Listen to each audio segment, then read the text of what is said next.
Hey, English learners! Welcome back to the Daily Speak English podcast, your friendly space to learn practical English through real conversations. I'm Sarah. And I'm David. We're so glad you're here. Okay, before we begin, David, Happy New Year! How are you feeling about 2026? Happy New Year. I feel strangely hopeful. Like I want to start fresh. How about you?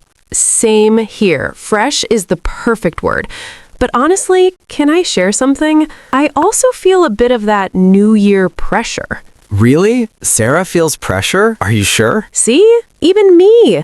Because suddenly everyone is saying, New Year, new me. And I'm thinking, New Year, same me, but with more sleep, please. More sleep. Wow, that's the most realistic goal I've heard all day. Thank you. I'm already inspiring people.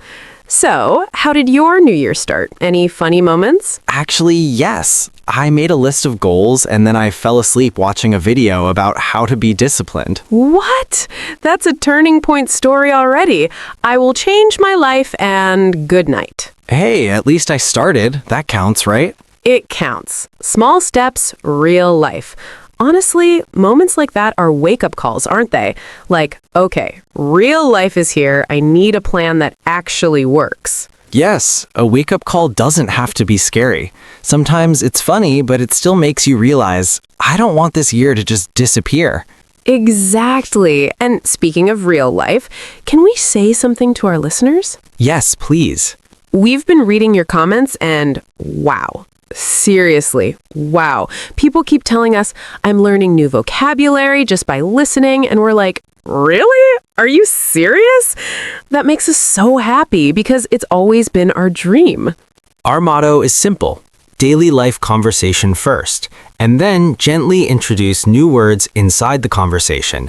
Not a heavy lesson, not a fight with the dictionary, just real English growing naturally. Exactly. We want you to feel, I can understand, I can follow, I'm learning without stress. And when you comment, I learned new words today, that's proof. Proof you're improving, proof your ears are training, proof your English is growing little by little without you even noticing. Honestly, we feel proud. Not like, look at us, but proud that we're building something real with you. Your comments are like a mirror. They show us the mission is working, so thank you. If you've ever commented, liked, shared, or even just listened quietly, you are part of this. And keep those comments coming because David reads them like bedtime stories. Exposing me like that, but okay, yes, I do. Today's episode is a special New Year episode. It's called Talk About Your Turning Point. Yes, that moment when you finally say, no, I'm not living on autopilot anymore. Your turning point doesn't have to be big. It can be small, quiet, just one honest decision. This is a B1 level episode, perfect for intermediate learners and still friendly for strong beginners. Take what you understand, repeat useful lines, and let the rest wash over you. That's still learning. After you listen, comment one line. What do you want your turning point to be in 2026? Even one sentence is perfect. Let's start with part 1, the before. I'll go first. Before my turning point, I was busy. My calendar was full, my phone was full, my brain was full. Full calendar, full phone, full brain? Whoa. Here's the scary part. Even when my days were full, I still felt like I was falling behind in my real life. Falling behind even while you're running? No way. Yeah, because I was doing a lot, but not moving forward. I was on autopilot. On autopilot, that's so real. I'd wake up, work, scroll, snack, watch one more video, and suddenly it's midnight. Then I'd tell myself, tomorrow I'll fix it. Oof, the tomorrow trap. We know it. I kept doing that until I had a small moment. Not dramatic, not movie-like, just a normal night. Okay, what happened? I was brushing my teeth and my phone was on the counter. I looked at my screen time. Uh-oh. The phone was sure. It didn't care about my feelings. Phones are rude. In that moment, I felt something heavy in my chest, and I heard this sentence in my head. David, you're trading your life for scrolling. Trading your life for scrolling. Whoa. That sentence was my line in the sand. A line in the sand, like you draw a line and say, this is the limit. Yeah, it's the moment you say enough. It means a clear boundary. You decide from here, things change. So, trading your life for scrolling was your line in the sand. Yes, and the turning point wasn't I'll never scroll again. It was simply I will turn things around, one small rule at a time. That's realistic. What was your first small step? Tiny. I didn't make a huge plan. I didn't try to become a new person by Tuesday. By Tuesday, please. I just did this. I put my phone outside my bedroom. That's it. One move. No way. That's actually smart. Totally. And the next morning, I didn't feel like a hero. I felt uncomfortable because my old habit was screaming, pick me up, check me. Oh, yes. The habit gets loud. But I stayed with the discomfort. I didn't give up. And slowly, I started to catch up with myself again. Catch up with yourself. That's beautiful. So that was your before and your moment. Now we'll talk about the after. But first, Sarah, what about you? Did you ever have a small turning point like that? Oh, I have one, and it's a bit embarrassing. No way. Are you sure you want to share it? I'm sure, because if it helps one listener, it's worth it. Okay, go on. My turning point started with a voice note.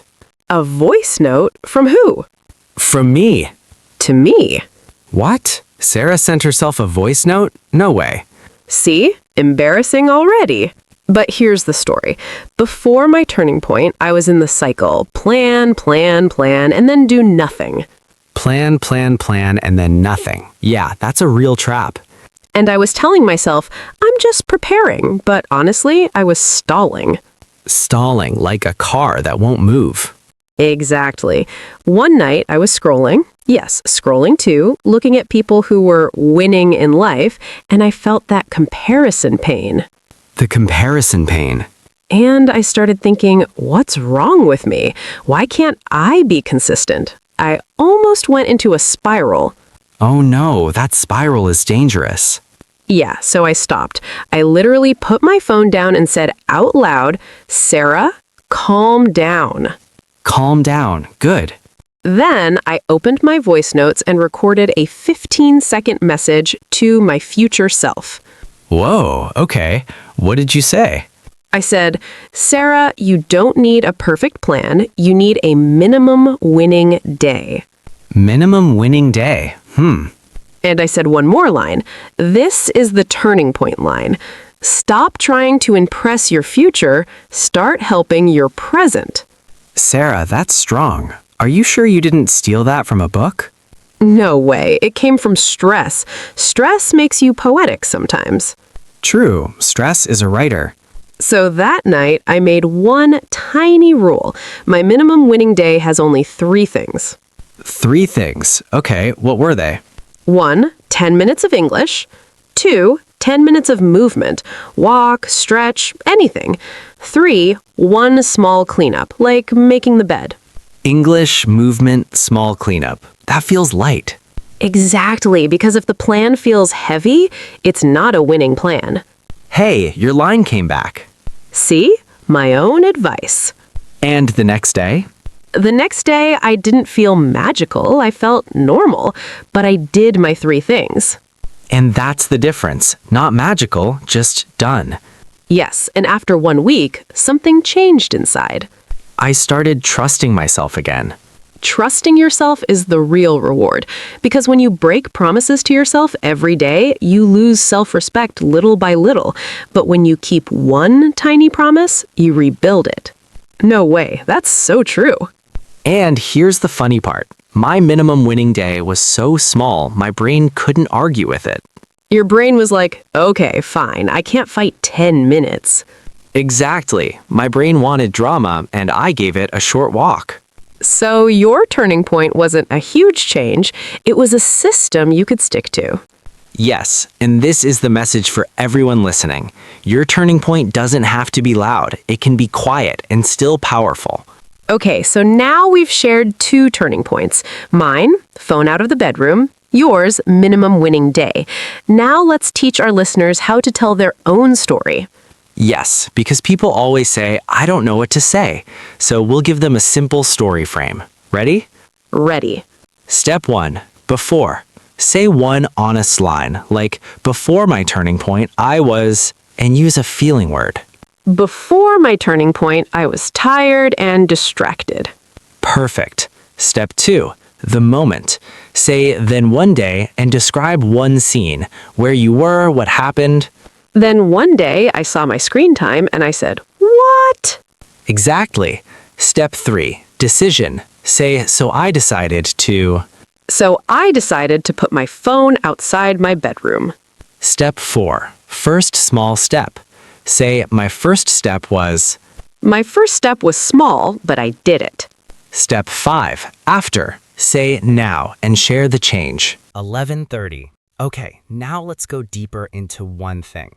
How to create your own turning point on purpose. Yes, because you don't always have to wait for life to push you. Sometimes you choose the moment. Okay, but how? Like, what do we do today, not someday? Good question. And don't worry, this will be simple. We're going to give you a tiny method, 3 steps. 3 steps. Nice. My brain likes that. Step 1, notice the pattern. The pattern, the thing you keep doing again and again. Exactly, the same habit, the same excuse, the same tomorrow. Okay, step 2. Step 2, name the cost. Whoa, cost, like money? Sometimes money, but mostly cost like energy, peace, confidence, time. Oh, like this habit is stealing my mornings. Yes, or this habit is making me feel guilty every night. And step 3? Step 3, pick one tiny rule. A rule? No big plan? No big plan, just one tiny rule you can keep even on a bad day. That's your turning point. Okay, give an example, a real one. Sure, let's do the most common one. Late night scrolling. Uh-oh, everyone knows that one. Pattern, I scroll at night. Cost, I wake up tired and annoyed. Tiny rule, phone goes out of my bed.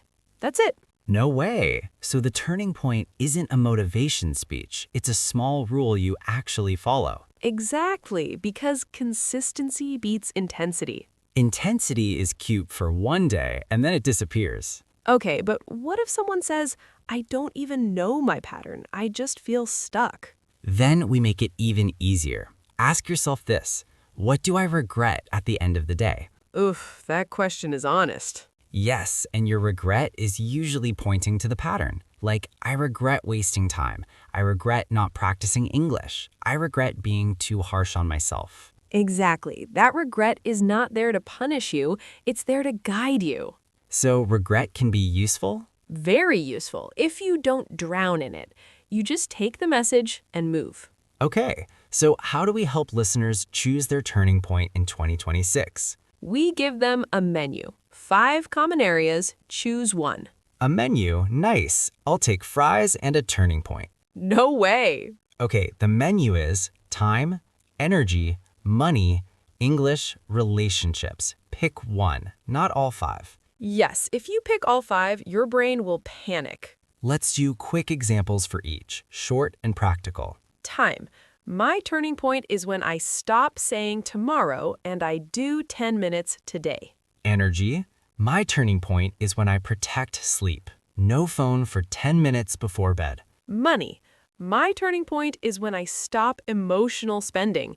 Pause 24 hours before buying. English. My turning point is when I speak one sentence every day, voice note or real conversation. Relationships. My turning point is when I stop people-pleasing. One polite no each week. Whoa, those are actually doable. That's the goal. Doable because doable becomes repeatable. But we have to talk about the hard part, the moment you slip up. Yes, because people slip up once and think, I failed. No, slipping up is normal. The real skill is the quick restart. Quick restart. I love that. Here's a sentence you can steal. I slipped today, but I'm not going back. Another one. No shame, next step. See? Simple lines can save your week. Okay, can I confess something? Uh-oh, go ahead. Sometimes my turning point is I clean my room, and suddenly I feel like my whole life is fixed. Wow, the clean room confidence, it's real. I'm like, I'm a new man. See, listeners, that's science. Okay, so let's give listeners a tiny challenge right now. Yes, a 1-minute turning point challenge. Choose one pattern you want to break in 2026. Name the cost. It costs me. Pick one tiny rule, so my rule is, and make it small enough that you can do on a tired day. That feels powerful because this is how you stop drifting, not with pressure, but with direction. And if you're listening and you feel behind, you're not behind. You're just at the starting line. And starting today still counts. You don't need a perfect year. You just need a direction and one small promise you keep. Exactly. Okay, let's slow down now because we've used some really useful words today. Words you can take into your real life. Yes, and this is the part many of you love. You tell us, I learn new vocabulary just by listening. Honestly, that makes us proud because this was always our motto. Daily conversation first, and then, gently, new words come naturally. So now we'll collect those words, explain them simply, and give you easy examples so they stay in your English. All right, let's check our word basket. Yes, because we promised no dictionary fight, totally banned. First word, drifting. Drifting is like you're moving, but you're not choosing the direction. Exactly. It means you live without a plan. You just go with the day and time disappears. It's not resting. It's more like, I don't know what I'm doing, but I keep going. For example, I was drifting in 2025, so I made one small rule for 2026. Or when I drift, I waste time and feel guilty at night. Next, slip up. Slip up means you make a small mistake, not a big disaster. Yes, you tried, but you missed one day, or you forgot, or you did the old habit once. That's a slip up. And slipping up doesn't mean you failed, it means you're human. For example, I slipped up yesterday, but I restarted today. Or don't quit after one slip up, just continue. Next word, doable. Doable means possible, like you can actually do it. Right, a plan is doable when it's small enough to do even on a tired day. If your plan feels heavy, it's probably not doable. For example, 10 minutes of English is doable for me. Or make your goal doable, not perfect. Next, harsh. Harsh means too strong, too strict, not kind. Yes, when you talk to yourself in a harsh way, you use painful words like you're useless or you always fail. Harsh words don't help you grow, they just make you tired. For example, I was harsh with myself, so I changed my self-talk.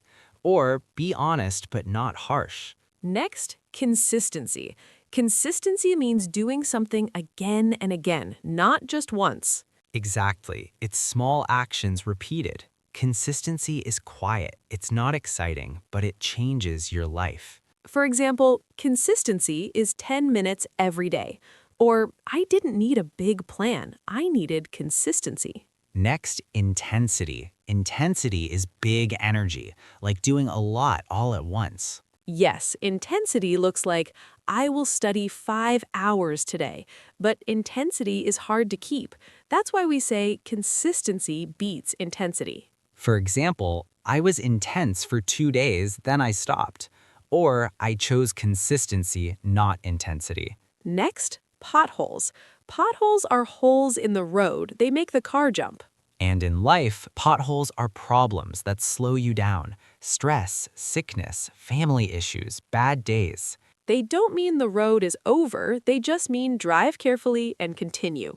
For example, my year had potholes, but I kept going. Or even with potholes, you can still reach your goal. Next, streak. A streak is a number of days you do something without stopping. Yes, like I studied English for 10 days in a row. That's a streak. Streaks can motivate you, but they can also pressure you. For example, I broke my streak, but I didn't give up.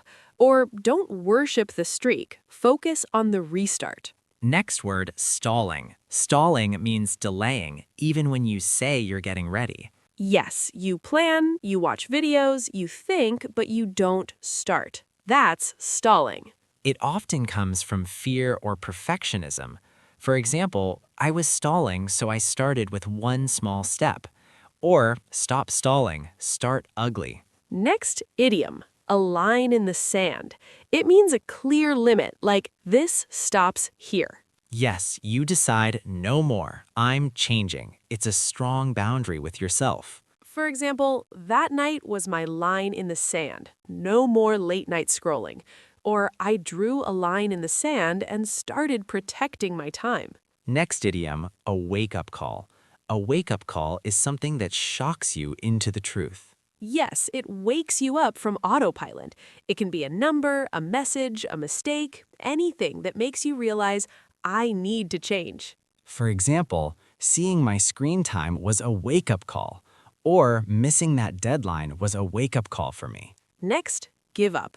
Give up means stop trying. Yes, you quit, you surrender, but in this episode, we're saying don't give up after one bad day. For example, I felt tired, but I didn't give up. Or don't give up, take a quick restart. Next, stick to. Stick to means continue doing something even when it's uncomfortable. Right. If you stick to a plan, you follow it. Sticking to something builds self-trust. For example, I stuck to my minimum winning day for 1 week. Or pick one small rule and stick to it. Next, fall behind. Fall behind means you feel late, like others are moving and you're not. Yes, maybe you're busy, but you still feel you're not progressing. And falling behind is a feeling, not a life sentence. You can catch up step by